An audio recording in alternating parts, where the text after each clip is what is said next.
Hello and welcome. Today we've got Michael Jaco, former CIA and Navy SEAL, and today we are going to be discussing the Tucker Carlson and Putin interview, what was said, and also how the left is melting. We're going to be discussing the convoy and people taking back their country.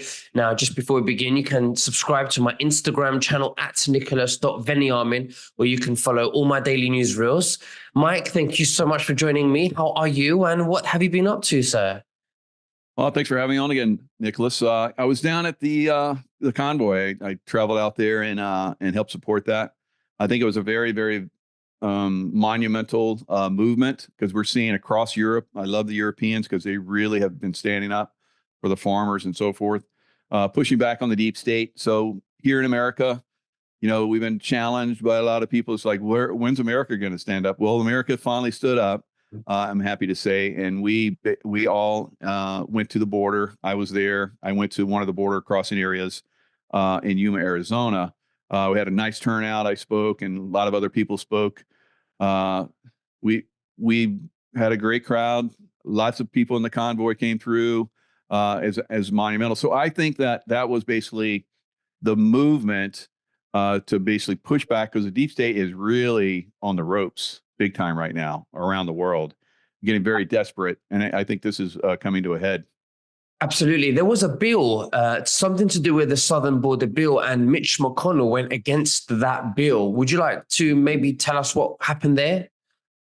Yeah, it was kind of like, they're trying to we're trying to get money to our, Khazarian mafia buddies in Ukraine and in Israel. So just to throw you guys a bone, we'll put some stuff in for the border. And I guess it was like, no, that all needs to be done separately. But who knows? I guess they're trying to get something that might be passing something today or tomorrow, whatever. So I don't trust anything in the city state, the most evil city state in the world. Of course, you got one there in UK, and there's one in Vatican City. So we have these evil city states. Ours is in DC. Whatever comes out of DC is basically doesn't mean anything to me anymore.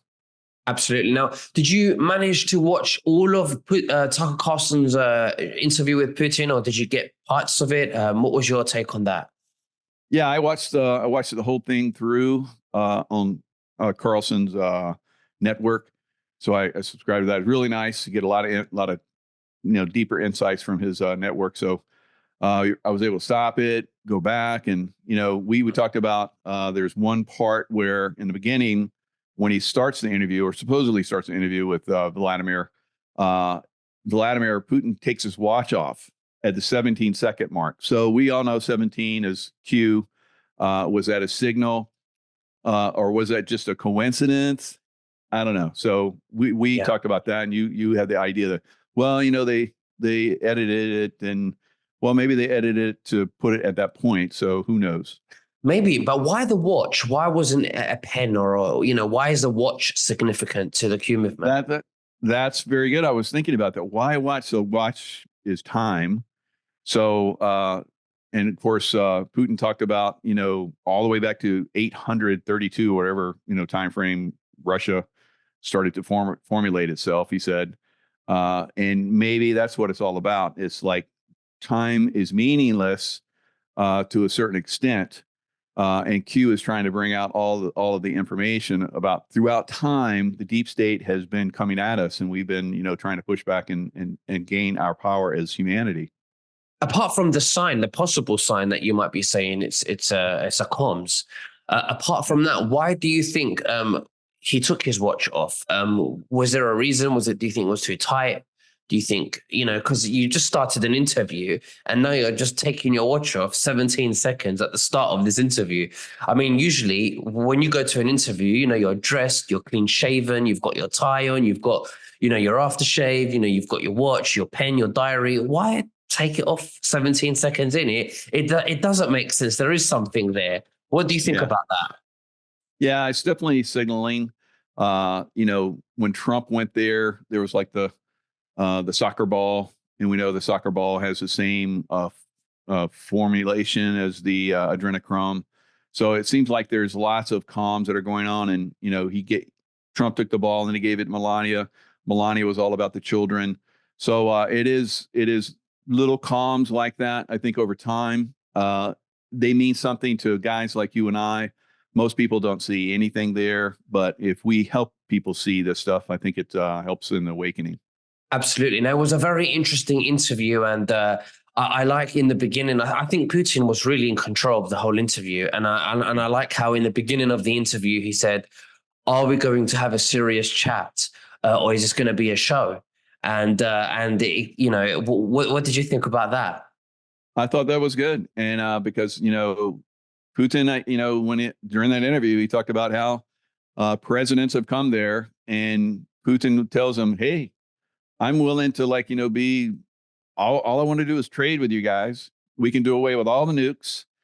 We don't have to war against each other. We could all combine, and if anybody gets out of line, we could help people get back online and not get out of touch with helping humanity and being part of the human society." And that president, he didn't mention that president's name, but that president went back, "I'm going to find out about this." And he never heard back from him because he said the CIA, which I've been saying for a long time, is the one that's really controlling the intel services of the world. MI6, Mossad, here in the United States, it's the CIA, are controlling the world. And are they the real controllers, or is someone controlling them? Someone's controlling them, and then in effect, they're controlling our political class. Absolutely. And also Putin confirms from his side that the world's media is most of it owned by American financiers.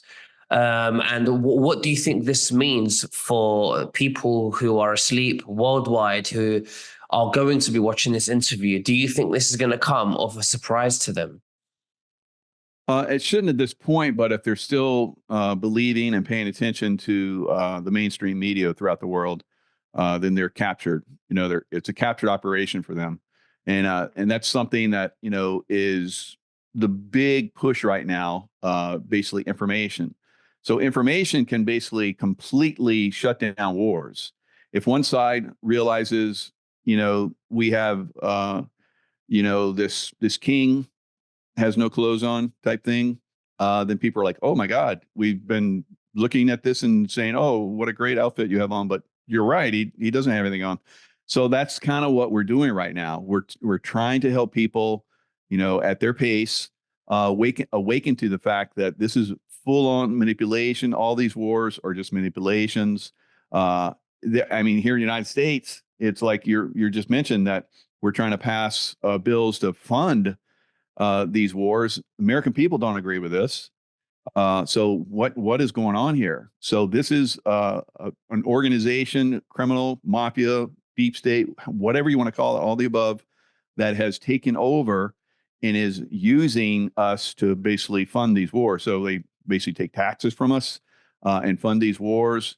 It's very frustrating. In the beginning of the interview, the reason why I believe Putin wanted a serious conversation, and he was very smart about how he did that, because he knew that he needed to explain a lot of history regarding the Soviet Union, Germany, Poland, the Second World War. And he knew that Taka may get bored from this long-winded historical lesson. But from Putin's perspective, I believe that he knows how corrupt the mainstream media is with propagandas. And he had to really go through the lessons of history for people to see the new lessons and new ways and perspectives and what have happened in history. When you heard him speak about the history, what confirmed to you about what you already knew and what we've been learning in the last couple of years? Yeah, that's beautiful. And this we on Rumble and X now are pretty much the only free platforms that are left. The other platforms have basically completely compromised and shut us down, as we've experienced, and a lot of people have experienced over time.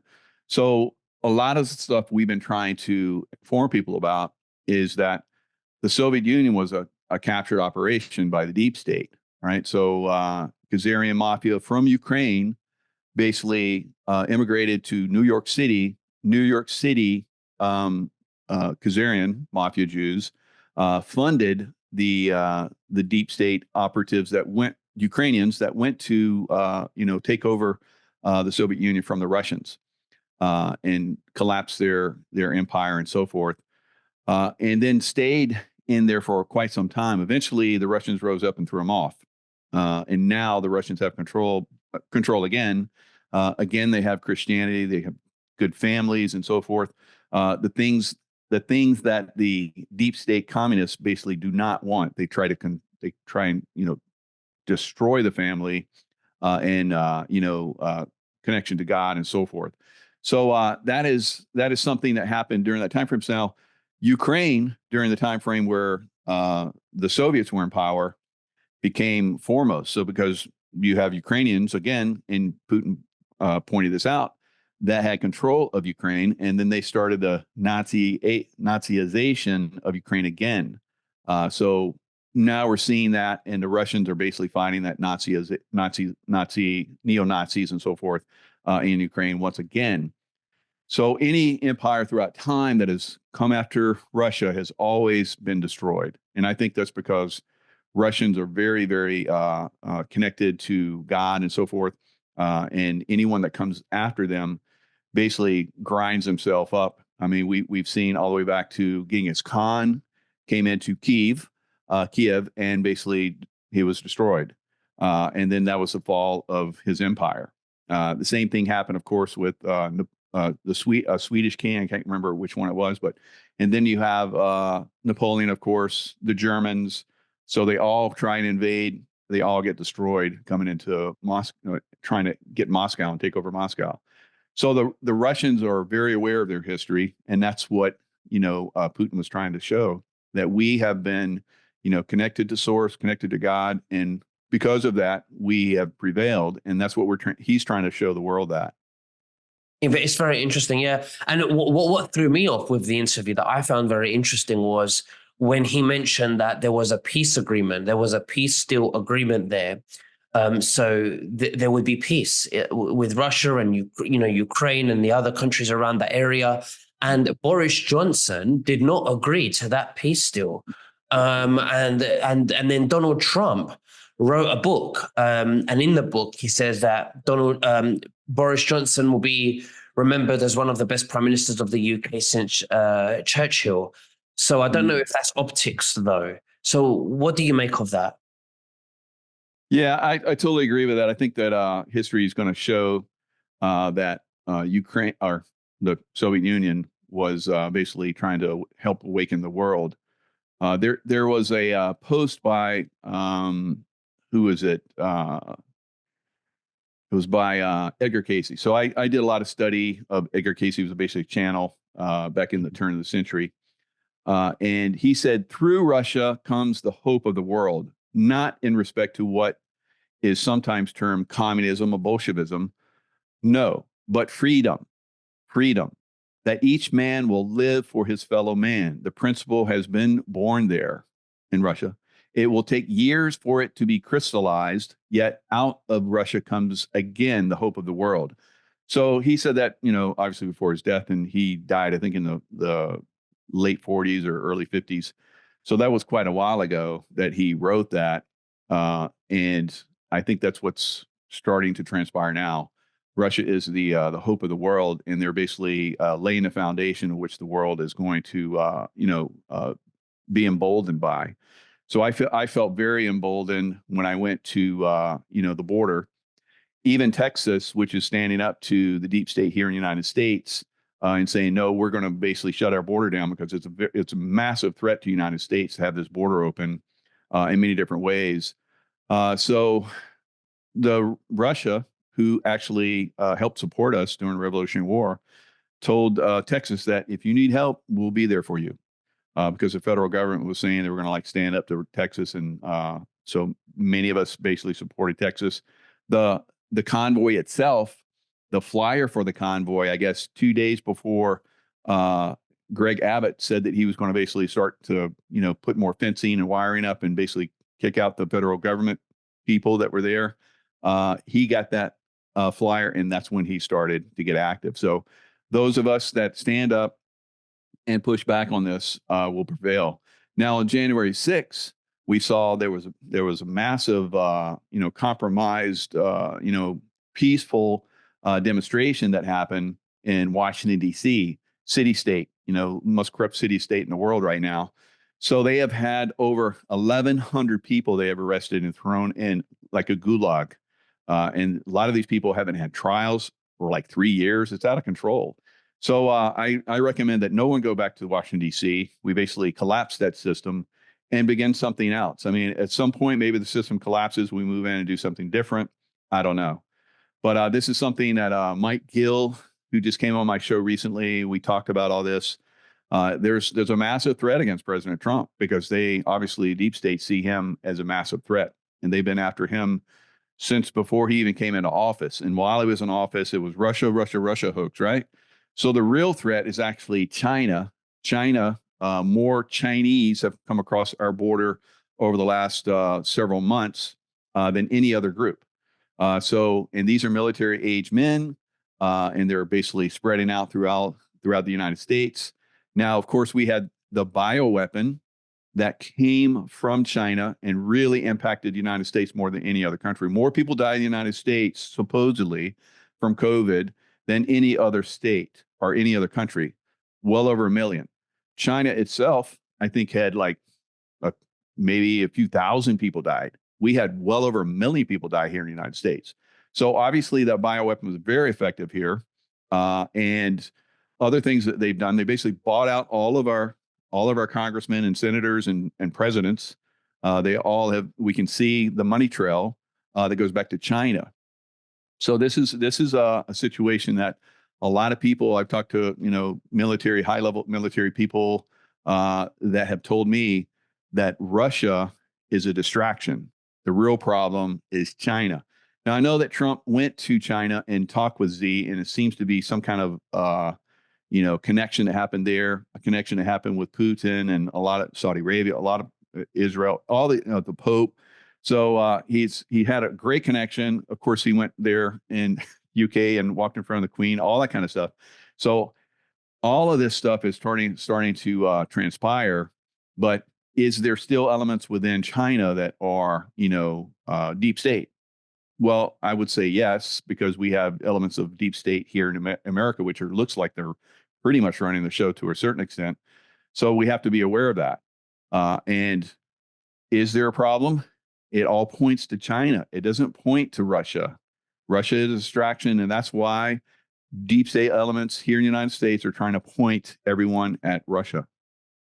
So if Trump wins re-election, which I really hope so, 2024, and I really feel that some of us think he's still, president, and I somewhat think so too. But what do you think he would be doing to Russia, or what do you think his approach should be towards Russia? Sorry, not Russia, China, if China is a real threat? Well, what he did the last time he was in office, he basically put a lot of restrictions on trade against China.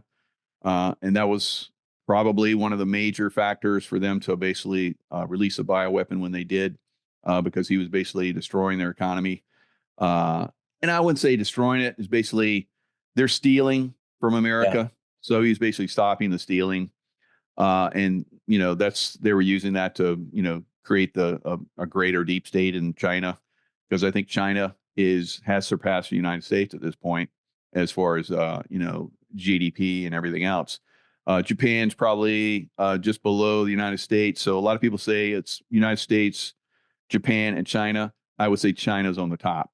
So they've stolen a lot of manufacturers in the 70s. I think the Clintons sold all the manufacturers off. And everything's made in China on most things. Where we see the back of the product or the item, it's made in China.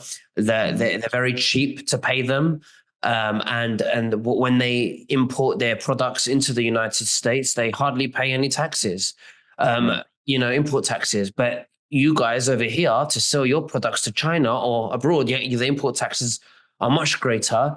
Not to mention that they've stolen your jobs. And that's, so I think as a businessman, Donald Trump was to try to close down those manufacturers and bring them back to the US. How successful was he during his presidency doing that? Extremely successful, and of course, he started a major uh, gas and oil, fracking and new oil wells, and that had been shut down in certain places. So we were actually exporting oil for the first time and making money off of it instead of importing like we've been for a long time and losing money. So that was very helpful. So when you're exporting, it helps. So another thing that China has had the market on around the world is rare earths. So rare earth, they have like something like 80 to 90% of the rare earths supposedly of the earth. And so everyone depends on China. Well, just so happens, and I wonder if this was something that had been known for a while in Wyoming. So China has 44 billion tons or something of rare earth. Like I said, supposedly the most of anywhere in the world. So in Wyoming, a company has discovered they have well over several trillion tons of rare earth. So rare earths are basically used in almost all electronics, right? So that's a massive, takeaway from China as well. So you're getting more and more of the United States basically able to break away. I think some of the things that China's been doing for very low cost is now it's becoming more expensive to work with China because they're demanding more because as they rise and their economies increase. I remember when I was in Pakistan, there was a chiropractor that was working on me. He knew all kind of crazy stuff, chi and all kind of. He did all kind of amazing work on me. He had come from China to Pakistan, and he became like a rich man in his country. And within a few, like maybe less than a decade, he became a poor man back in his country. Everybody in China became rich. How does that happen so quickly? It happens because they're basically getting from the United States, just like you talked about. The Clintons, Mm. the Clintons were bought and paid for through China. And that's what I'm saying. Most of the politicians now are bought and paid for by China. Absolutely. Well, Michael Jaco, thank you so much. It's a great, always great to have you on my show and listen to your views and perspectives. Is there anything else that you'd like to say to the viewers before we finish? Yeah, I mean, just stay like we always say, stay in that low vibration. If you want to reach me, michaelkjaco.com. And we're gonna win. God wins, and as long as we stay in that kind of that focus, we're gonna have some amazing things happen, and they are happening. So thank you, Absolutely. Nicholas. Well, thank you very much. You take care. God bless. Bye bye. You too. God bless.